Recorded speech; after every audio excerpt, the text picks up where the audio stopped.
Oi, oi, lindos e lindas, tudo bem com vocês? Espero muito, muito que sim. Bom, hoje nós vamos falar sobre o poder do pensamento e da palavra. E essa reflexão me veio numa noite em que eu estava num momento muito delicado e eu estava triste por umas situações que aconteceram e me veio uma certa insônia. E enquanto eu estava ali com aquela insônia, o Estevão ele ficou comigo o máximo que ele conseguiu, ele acabou adormecendo e eu não conseguia dormir. E então eu comecei a falar pra mim mesma repetidamente, várias e várias vezes. Eu não quero ficar acordada a noite inteira, eu não quero ficar acordada a noite inteira, eu não quero ficar acordada a noite inteira. E cada vez que eu falava, meu desespero ia aumentando e eu ia repetindo aquilo mais angustiada, daquele jeito, chorando por dentro, sabe? Então, assim, no meio daquela angústia que tava me dominando, eu lembrei de uma consulta minha com a minha psicóloga maravilhosa, Adriana, que é uma de paixão, e o que ela tinha me falado naquela consulta sobre mudar a forma de pensar.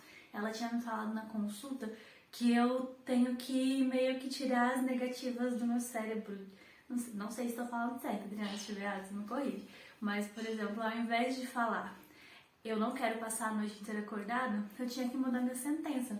Então eu mudei para dar outro comando pro meu cérebro. Eu comecei a falar, eu quero dormir, eu quero dormir. Ao invés de ficar falando sobre o que eu não queria, ela tinha me explicado que o nosso cérebro, ele é meio que do contra e ele faz oposição a alguns comandos que a gente faz para ele, principalmente os negativos, aos que se apegam às coisas ruins. Então, tentei mudar a frase. E assim, o resultado foi imediato praticamente, foi incrível e isso me surpreendeu muito. Eu acho que eu não repeti nem 3 vezes a frase eu quero dormir. Eu respirei, né, antes de falar ela mentalmente, eu nem verbalizei para não acordar o Estevão, mas eu pensei, respirei fundo e pensei, eu quero dormir.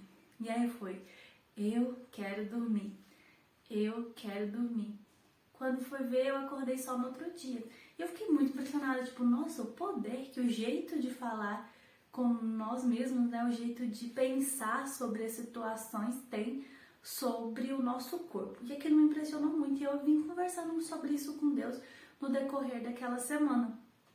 E aí eu comecei a pensar em outras situações da minha vida em que eu nem cheguei a falar, verbalizar a Deus algumas coisas que eu queria, eu só comentei com Ele. E essas coisas aconteceram. Eu vou dar só alguns exemplos para o vídeo não ficar muito extenso. Mas, por exemplo, quando eu tinha 14 anos, 13 mais ou menos, eu tinha um globinho de plástico lá em casa. Eu acho que eu ainda tenho ele. Se eu tiver, vou tirar uma foto e postar nos stories pra vocês. Eu tinha um globinho. Aí nesse globinho eu marquei alguns lugares do mundo.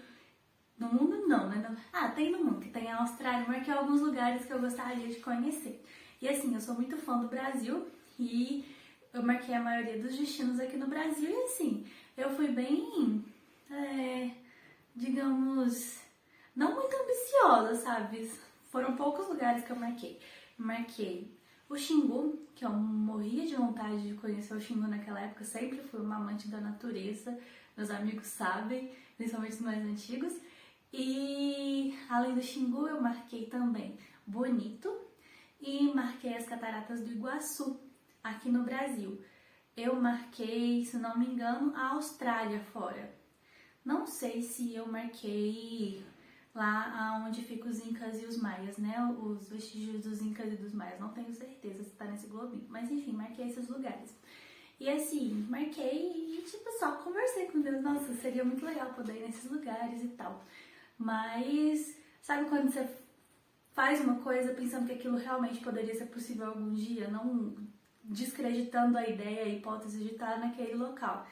E assim, é muito legal, porque se você voltar a muitas fotos atrás, há alguns anos, você vai ver que eu não só conheci o Xingu, eu fiquei noiva no Xingu. Quem em sã consciência, nos meus 14 anos, ia dizer que eu ia ficar noiva no Xingu? E recentemente vocês viram que eu conheci as Cataratas do Iguaçu também.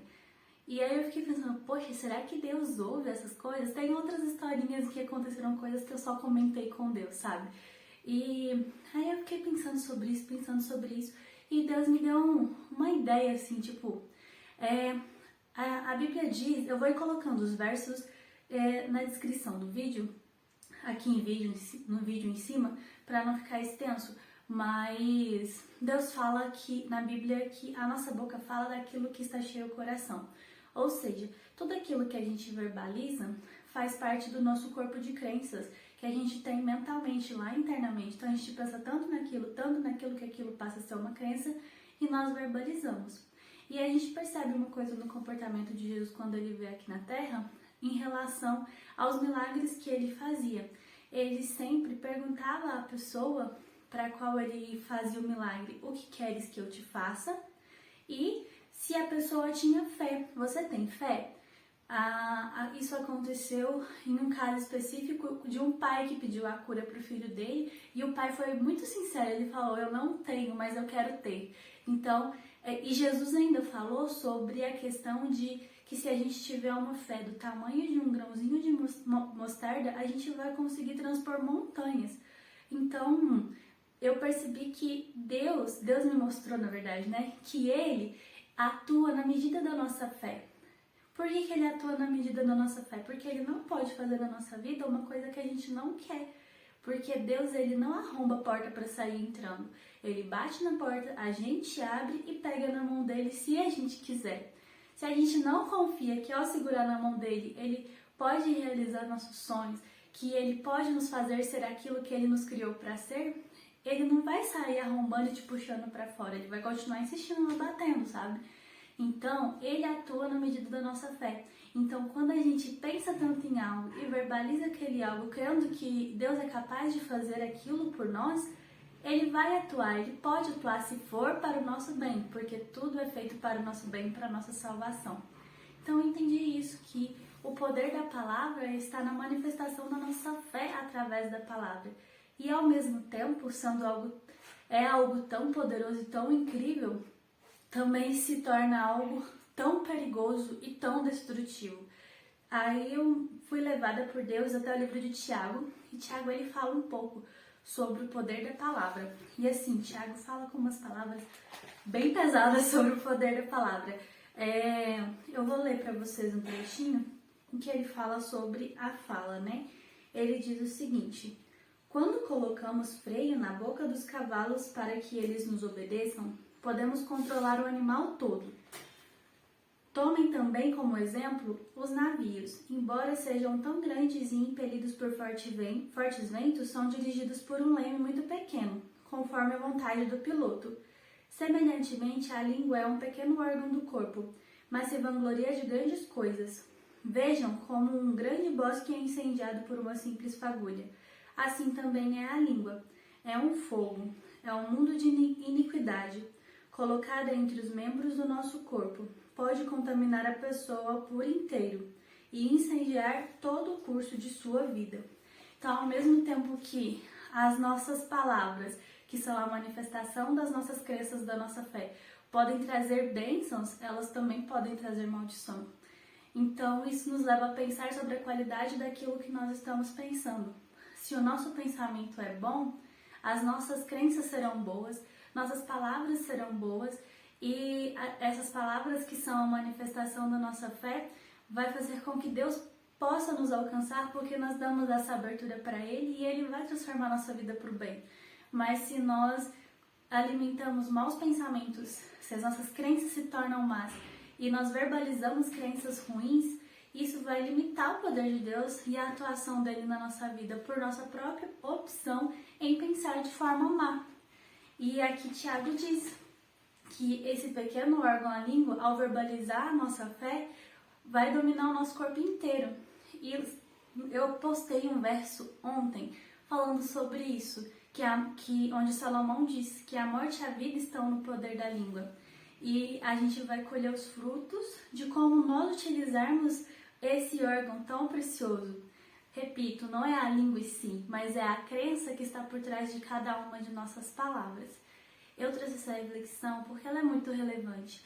Às vezes a gente está tão viciado em pensar de forma ruim, de forma negativa, de forma que nos destrói, que a gente se perde na vida e começamos a nos tornar aquelas crenças que começaram a ser enraizadas em nós.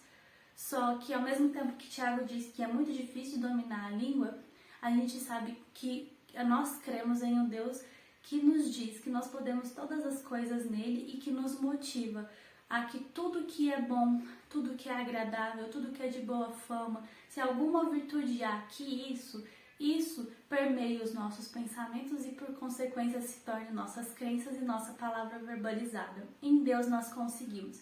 E o meu convite para você essa semana é que você pense diferente, pense ao contrário. Sempre que você identificar um pensamento que é destrutivo, um pensamento que não abençoa, mas que amaldiçoa você ou alguma outra pessoa, pare esse pensamento e tente repensá-lo.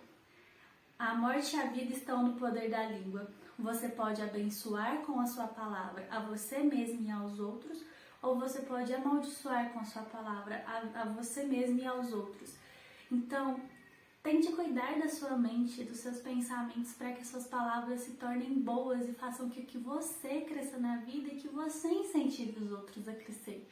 Esse é o meu convite para vocês, é uma mensagem simples de uma pessoa que também está aprendendo a fazer isso. Por vezes as situações elas nos angustiam e a gente se perde nos pensamentos ruins, mas a gente não pode se deixar vencer pelo mal, mas vence o mal com o bem. E é isso, gente. Um beijo, fiquem com Deus.